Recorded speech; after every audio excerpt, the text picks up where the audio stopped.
जब कोविड का first phase आया था तो आप लोगों को याद होगा कि जहां पे नेता, मिनिस्टर्स, एमएलए, एमपी सारे के सारे घर में घुसे हुए थे, उस समय सोनू सूद नाम का एक बंदा जो कि फिल्म एक्टर होता है, वह गरीबों का मसीहा बन के आया था। क्या वो लोगों को घर भेज रहा था, क्या वो लोगों को खाना खिला रहा था, क्या वो लोगों का मदद कर रहा था, दवाई से, ऑक्सीजन से, सारी चीजों में सेकेंड फेज में भी उन्होंने मदद किया। बट सीबीडीटी ने अपना एक रिपोर्ट जारी किया है जिसमें एलिगेशन लगाया गया है कि लगभग 20 करोड़ रुपया का सोनू सूद ने एकोमोडेशन एंट्रीज के थ्रू खत्म किया गया है, पैसे को, कैश को चोरी किया गया, टैक्स का चोरी किया गया है।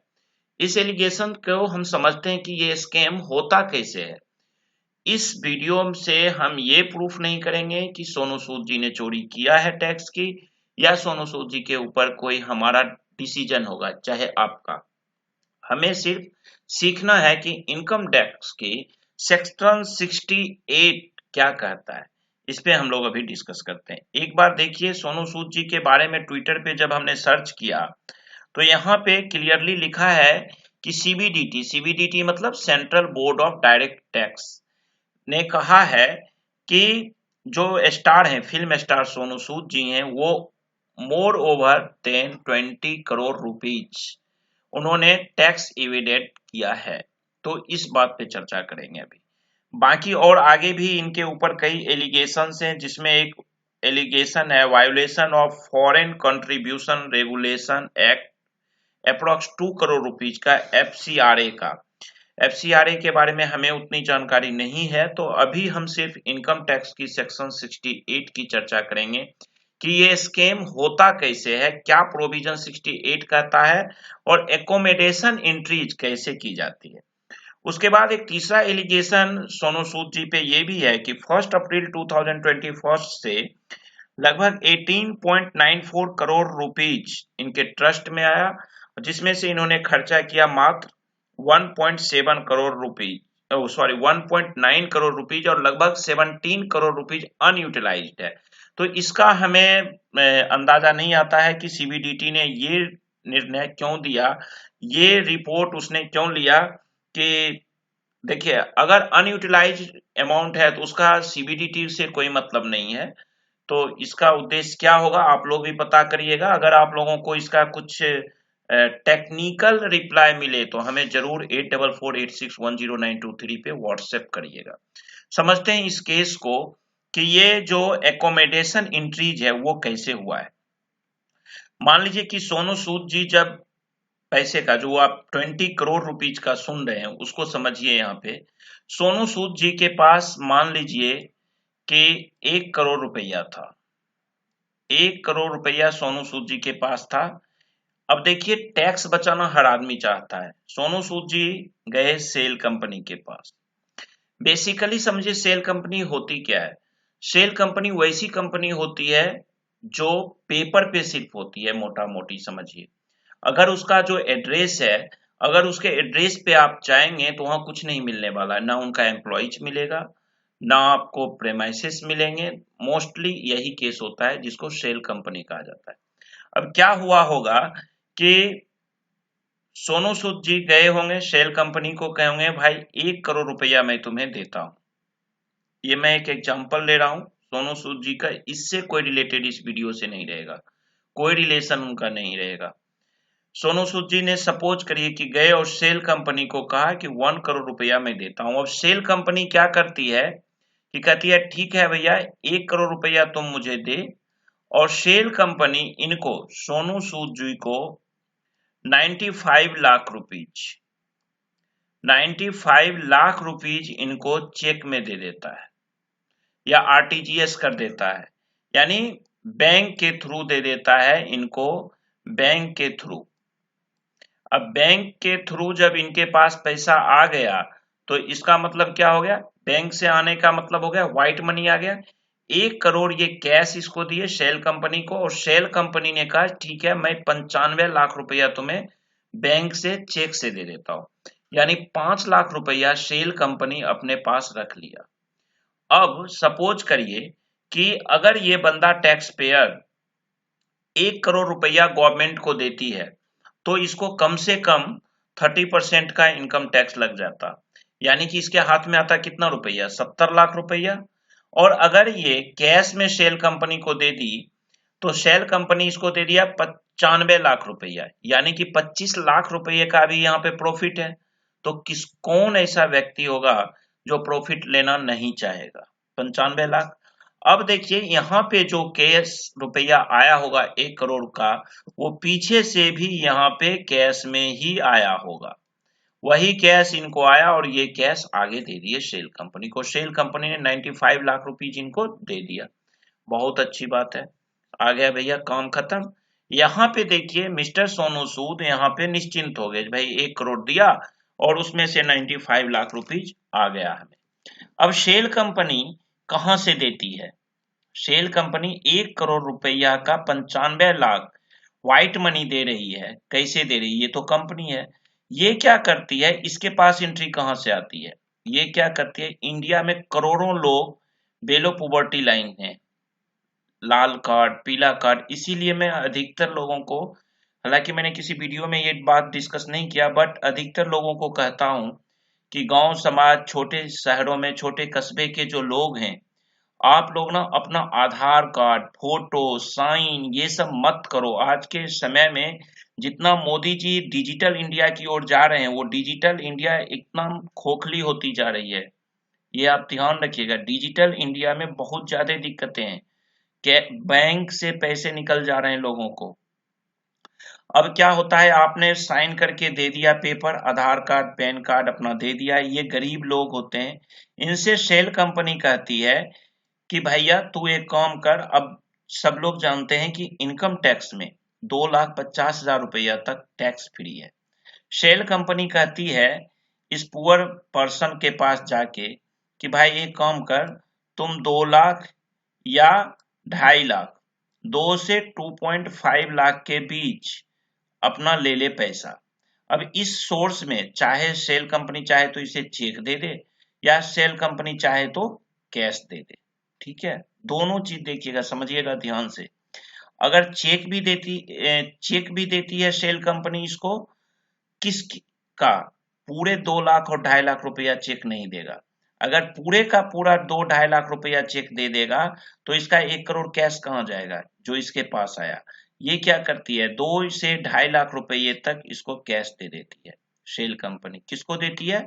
जो साधारण आदमी है उसको। अब साधारण आदमी कहता है कि भाई एक बात बता, 2-2.5 लाख रुपया चल इनकम टैक्स में हम नहीं फंसेंगे, हमारा नाम नहीं आएगा, लेकिन इस 2-2.5 लाख रुपया मैं लिया यहाँ पे कैश में, और यहाँ ये चेक फिर सेल कंपनी को दे देती है। यहाँ पे फिर इन्वॉल्व क्या हो गया, बैंक। यहाँ ये चेक से पेमेंट कर देती है, और जब ये चेक से पेमेंट हो जाती है यहाँ पे, तो यहाँ पे व्हाइट मनी आ गया, और यहाँ ये कैश इसको चला गया, और कैश जो गया वो ब्लैक मनी में चला गया। अब जब इसको ब्लैक मनी में कैश आया और इसने चेक दे दिया, तो ये सारा अगर इसने 100 लोगों से कर लिया तो इसके पास अच्छा पैसा हो गया।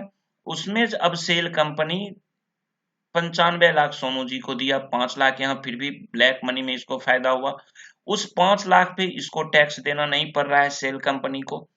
ठीक उसी तरह इस कैश को जब ये आगे बढ़ाया तो यहाँ पे इसको कुछ नहीं, सेल कंपनी को कुछ भी नहीं देना पड़ रहा है 2-2.5 लाख रुपए में। अब देना क्या पड़ेगा, ये जो पुअर पर्सन है ये कैश तो ले लिया 2-2.5 लाख रुपया, और फिर ये 2-2.5 लाख रुपया चेक में सेल कंपनी को दे दिया। अब सेल कंपनी को तो 2.5 लाख रुपया इसने चेक में दे दिया। अब पुअर पर्सन जो है वो कहता है कि भाई एक बात बता, तूने मेरे को 2 लाख या 2.5 लाख रुपया दिया और मैंने वो 2-2.5 लाख रुपया तुम्हें लौटा दिया, तो मेरे को क्या फायदा हुआ?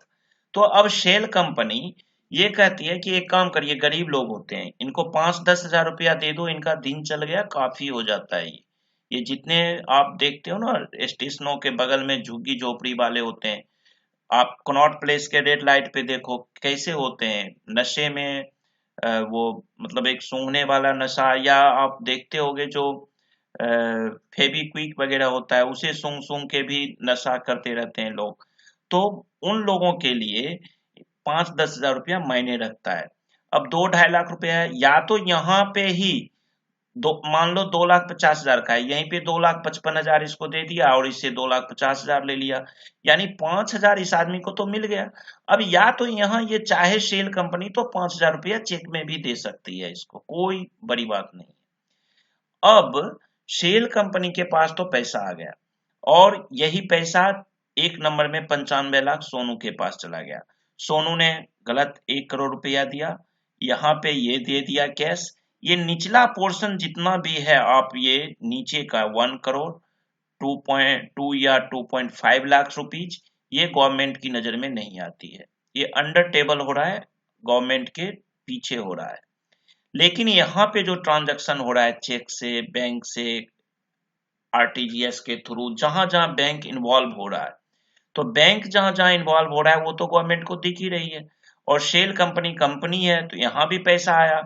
अब क्या होता है, इसी केस में इनकम टैक्स का रेट पड़ गया, जैसा कि न्यूज में आया था कि लगभग 28 प्लेसेस पे सोनू सूद जी का रेट पड़ा है, जिसमें कई कंपनीज हैं, इनसे जितने भी रिलेटेड लोग होंगे उन सबके ऊपर रेट पड़ा होगा। अब क्या होता है, जब सेल कंपनी के पास रेट जाती है तो सेल कंपनी से कहा जाता है कि भैया, या सबसे पहले लो सोनू सूद जी को, सोनू सूद जी को पूछा कि भाई ये 95 लाख रुपीज आपके अकाउंट में कहां से आया। अब यहाँ पे सेल कंपनी क्या की होगी, अपने बुक में हम आइडिया लेते हैं कि अपने बुक में या तो इसको लोन दिया होगा, दिखाया होगा, या ये कैपिटल के थ्रू ले लिए होंगे। अब यहाँ पे टैक्स तो नहीं लग रहा है सोनू को, अगर लोन लिया तो भी नहीं, कैपिटल के लिए लिया तो भी नहीं। फिर सेल कंपनी को जो पुअर पर्सन ने पैसा दिया 2-2.5 लाख रुपया चेक के थ्रू, उसको भी ये वही दिखाया होगा, या तो लोन दिखा दिया होगा या कैपिटल के लिए आया हुआ। यहाँ पे भी इसको भी चेक टैक्स देने की जरूरत नहीं पड़ रही है। अब जब इनकम टैक्स आता है, सीबीडीटी आ जाए आपके पास, तो सोनू को पूछता है भाई ये 95 लाख रुपया तुम्हें कहां से मिला। सोनू सूद इसे क्लियर नहीं कर पाते हैं।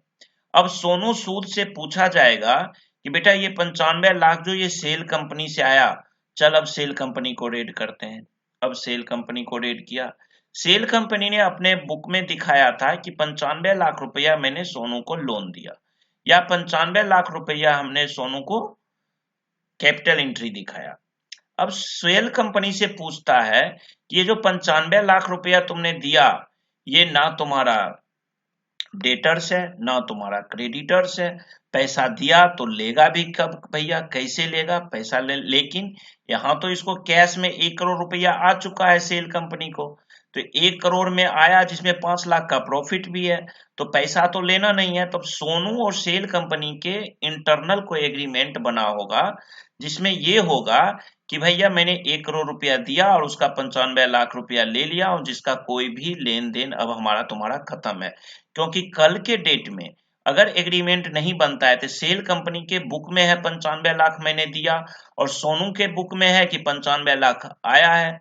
अब सोनू के पास जो कैश में पैसा दिया सेल कंपनी को, वो तो कहीं लिखा हुआ नहीं है। अब जब सोनू ने जो 1 करोड़ कैश में दिया, इसकी एंट्री नहीं है, तो सेल कंपनी फिर दोबारा मांग सकती है कि भैया अब ये 95 लाख रुपया और मेरा दे, जो मैंने बुक से दिया है, तुम्हें बैंक के थ्रू दिया है। तो यहाँ पे प्रॉब्लम हो सकती थी, तो ये इनका इंटरनल कुछ ना कुछ एग्रीमेंट बना होगा, जो कि देने की जरूरत नहीं। अब जब सीबीडीटी इनसे पूछ रहा है सेल कंपनी से, जो 95 लाख तुमने सोनू को दिया वो तुम लिया क्यों नहीं, लिया तो किस तरह से लिया, और लेगा तो कब लेगा, और क्या नेचर था तुम्हारा इसको देने के लिए।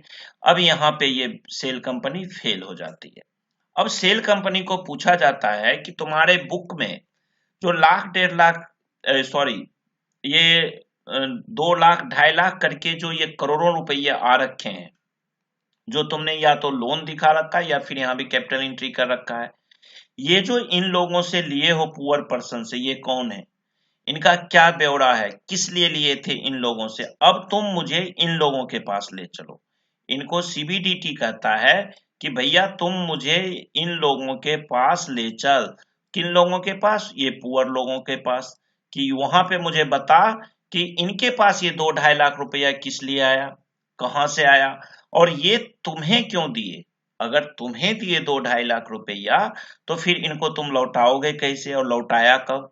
अब यहाँ भी देखिए सेल कंपनी ने इसको तो 2-2.5 लाख रुपया दे चुका है, 5,000 रुपया 7,000 रुपये या चेक में या कैश में इसको कमीशन भी दे दिया, वो 5,000 की तो कोई बात नहीं। लेकिन जो मोटी मोटी ट्रांजैक्शन हुई है, अब ये क्या कहता है, शेल कंपनी कहता है जी ये बंदा का ये लो पैन कार्ड, ये लो आधार कार्ड, ढूंढ लो आप, मुझे तो अब ये ट्रेस में नहीं आ रहा है कि कहाँ गया। अब पुअर पर्सन मिलता नहीं है भाई, वो तो आज यहाँ है कल वहां चला गया, पैन कार्ड बना रखा है, अपना 10,000 5,000 कमा रहा है, खा रहा है, जिंदगी जी रही है। अब शेल कंपनी के लिए ये समस्या हो जाती है, तो यहाँ पे इनकम टैक्स का सेक्शन 68 अप्लीकेबल हो जाता है। इनकम टैक्स का सेक्शन 68 क्या कहता है वो एक बार समझ लेते हैं स्क्रीन पे। इसका मैं एक अलग से वीडियो बनाऊंगा, tax treatment of cash credit का। अभी हम यहाँ पे थोड़ा सा समझते हैं बेसिक प्रोविजन क्या कहता है इनकम टैक्स का। ये इनकम टैक्स का ये प्रोविजन कहता है कि the provisions relating to tax treatment of cash credit are given in section 68। As per section 68 any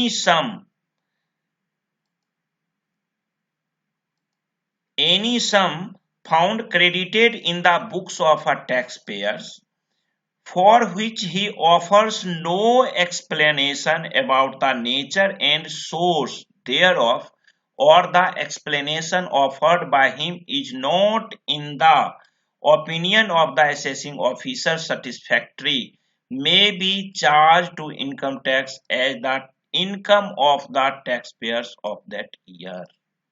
section 68 कहता है कि अगर किसी तरह का अमाउंट क्रेडिट टैक्स पेयर के अकाउंट में क्रेडिट हुआ है और अगर उस अमाउंट का सोर्स और नेचर, उस अमाउंट को कैसे आपके पास आया, किसके थ्रू आया और किस नेचर में आया, क्या है वो, एडवांस है, लोन है, कैपिटल के लिए है, किस लिए लिए हो आपने, अगर वो ये चीज बता नहीं पाता है, एक्सप्लेन नहीं कर पाता है अपने असेसिंग ऑफिसर्स को, सीबीडीटी को या रेड में जो भी ऑफिसर्स आए हैं उनको, और अगर वो कुछ बताया भी है और ऑफिसर सेटिस्फाइड नहीं होता है तो उस पे इसको इनकम टैक्स लगा दिया जाएगा।